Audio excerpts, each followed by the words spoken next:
So, ito naman, room tour. Pero pasensya na, medyo magulo na yung room. Pero pakita ko pa rin sa inyo. Ayan, so pagpasok mo, ayan na.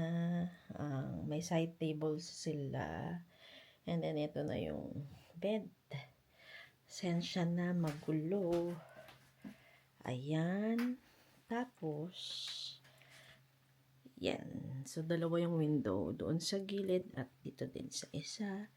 May cabinet. And may cabinet. Ayan. So, may extra, ano din sila dito, mga kumot. Ito naman sariling dala ko na yan. Tapos, ito yung kasamang towel. Yan. So, at meron kaming sariling balcony. At ito na nga yung magandang view. Look. Diba? Diyos ko, ang ganda dito. Ang tahimik.